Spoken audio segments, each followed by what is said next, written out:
projecte Life Clinomics és un projecte europeu d'adaptació al canvi climàtic que el que vol és promoure oportunitats i reptes per a l'economia i la societat local. Ens focalitzem en 3 territoris, que seria la Reserva de la Biosfera de Terres de l'Ebre, la comarca de l'Alt Penedès i la Reserva de la Biosfera del Montseny, i amb 3 sectors econòmics, que són el sector de la pesca, el sector turístic i el sector agroforestal. Gràcies al treball de les meses territorials d'adaptació al canvi climàtic s'elaboren uns plans d'acció consensuats pels diferents agents participants en els que es fa una relació que derivaran en la selecció de 6 accions pilot que s'implementaran a cada un dels territoris, que després també hauran de servir una mica com a exemple d'accions a replicar en altres territoris de la Mediterrània. El que es genera també són unes línies de capacitació i de formació enfocades a donar coneixements als actors implicats a cada un dels territoris i a cada un dels sectors amb els que treballa el projecte.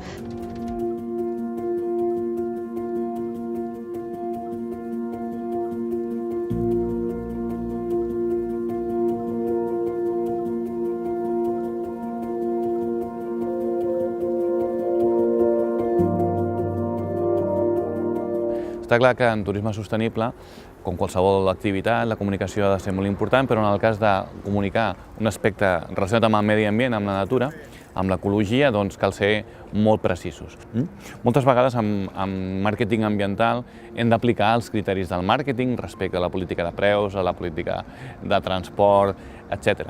Però clar, hem de pensar que estem en un tema molt sensible i que cal ser molt, el que us deia abans, cal ser molt precisos a l'hora de comunicar aquests aspectes ambientals. La meva ponència s'ha estructurat en 3 parts. La primera, el meu recorregut professional. La segona part és la peça que parla de com vaig crear la web, quins productes ofereixo, els problemes que em vaig trobar a l'hora de fer-la, a qui m'adreçava, i tot això. I la tercera part són les eines de difusió que he fet servir i les que no he fet servir. Nosaltres el que hem volgut des del principi és oferir una experiència que connectés la tradició de les barraques de pedra seca, que són una tradició al Penedès des del segle XVIII, amb el món del vi i també amb una filosofia sostenible, i això és una de les potes més importants del negoci i que afecta a tot, des dels productes que fem servir, des de la tradició del quilòmetre zero, només treballem amb productors, amb socis del voltant, i per descomptat amb el número de reserves, perquè nosaltres tenim un sostre de reserves que respectem per l'entorn que toquem i sobretot per mantenir, per fer neutra aquesta petjada natural dels visitants que rebem. Llavors ens trobem en els darrers anys que hi ha un boom del turisme, però que ha de ser un turisme respectuós amb el medi, allò que en diem sostenible.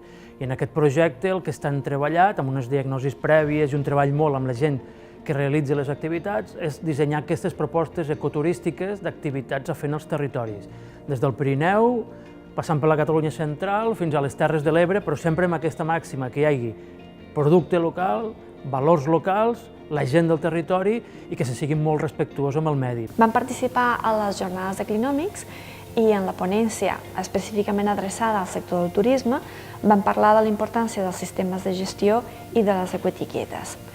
Vam explicar que aquestes 2 eines tenen com a objectiu comú el de promoure i millorar la gestió mediambiental de les empreses del sector turístic, que si bé són 2 eines que tenen un enfocament diferent, són perfectament integrables i complementables i que al final ajudaran una empresa, independent del tipus d'activitat que dugui a terme, a millorar el seu comportament ambiental. Des d'un principi, la casa rural ja neix sostenible. O és una casa rural ecològica o no la muntem. Amb aquesta base sostenible hi ha 2 eixos. Primer, que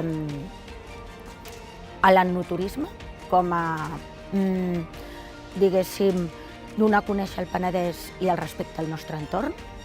I l'altre és que jo des del principi vull fer un spa a dintre de la casa rural, perquè els nostres clients puguin vindre a relaxar-se al camp. Aleshores, de no haver sigut el projecte sostenible des del principi, aquest spa seria inviable.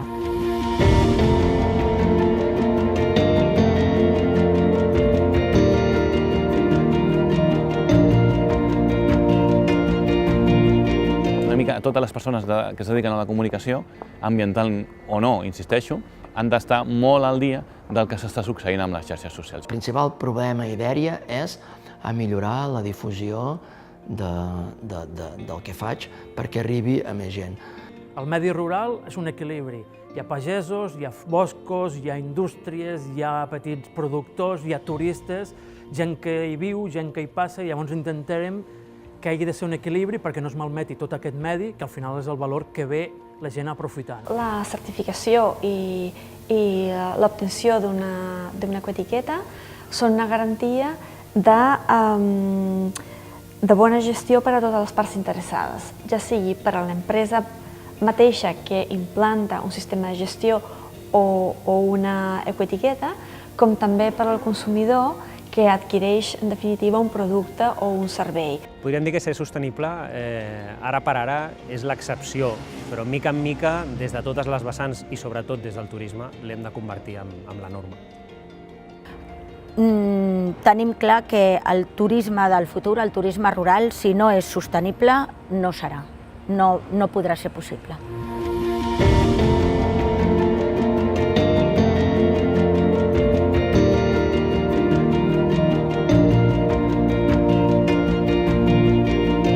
Penso que una mica el que es podria millorar és veure el post-projecte, és a dir, com ho farem un cop hagi acabat el projecte i hagi acabat, diguéssim, els diners que proporciona la Unió Europea. Bé, Clinomics ho trobo una iniciativa molt interessant per una qüestió educativa, per una qüestió de conscienciació general. Life Clinomics penso que té un valor afegit molt important, que és això, no? L'adaptació o és formació, capacitació de la gent que està desenvolupant activitats en el territori per adaptar-se a aquest futur que va venint canviant. El fet de compartir punts de vista ens ajuda també a trobar solucions que poden inspirar a determinats tipus d'organitzacions.